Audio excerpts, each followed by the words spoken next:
আজকে আমি ট্রাই করেছিলাম ভাইরাল সেই লেবু মাখা। প্রথমেই আমি লেবুটাকে ভালো করে জল দিয়ে ধুয়ে নিয়েছিলাম। যখন কোনো জিনিস ভাইরাল হয়ে যায় বা কোনো জিনিস ট্রেন্ডিংয়ে চলে, তখন আমি ভাবি এই জিনিসটা আমি একবার হলেও ট্রাই করব বা এই জিনিসটা আমি কিনবই কিনবো, কিন্তু কেনা আর হয় না। তারই বড় প্রমাণ হচ্ছে এই মিনি হ্যান্ড ফ্যানটা। যেমন এই মিনি হ্যান্ড ফ্যানটা উঠেছিল আজ থেকে 1 বছর আগে।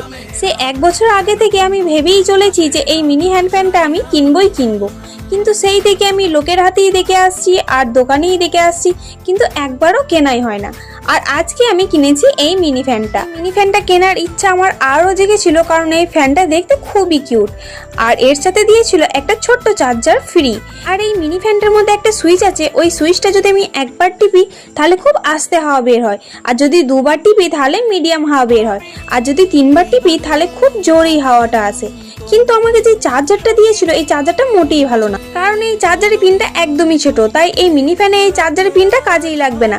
কিন্তু আমার ফোনের চার্জার দিয়ে এই মিনি ফ্যানে চার্জ দেওয়াই হবে। এই মিনি ফ্যানটা থেকে কিন্তু ভালোই হাওয়া পাওয়া যাচ্ছিল। এটাতে পুরোপুরি গরম না মেটাতে পারলো, এটা কিন্তু মেকআপের খুবই কাজে দেবে। তারপরে এই মিনি ফ্যানটাকে আমি পাশে রেখে বসে পড়েছি আবার ওই লেবু মাখা নিয়ে। লেবুটাকে আমি ভালো করে পিস পিস করে কাটতে চাইছিলাম।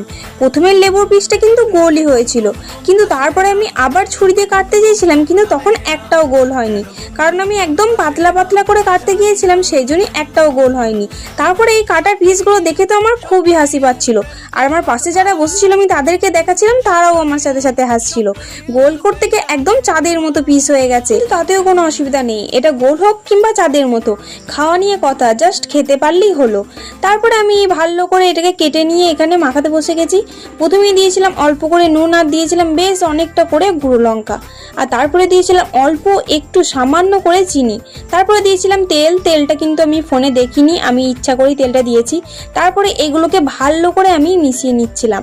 এই প্রথমবার এই ভাইরাল লেবু মাখাটা ট্রাই করব। লেবুটাকে মাখানো হয়ে গেলেই টেস্ট করতে দিয়েছিলাম আমার পাড়ার দুটো চুনুপুটিকে, কারণ এরা সবসময়তেই আমার বাড়ির আশেপাশে ঘুরঘুর করে, তাই ওদেরকে দিয়ে আমি প্রথমে টেস্ট করিয়েছিলাম।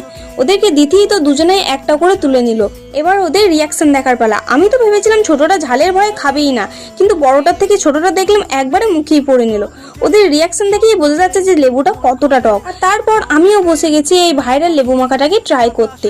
প্রথমবার খাচ্ছি, তার জন্য তো আমি খুবই এক্সাইটেড। আমি এত টক জিনিস খেতে ভালোবাসি, তবু এই লেবুটা টক হবে বলে আমার প্রথম খেতে ভয়ই লাগছিল।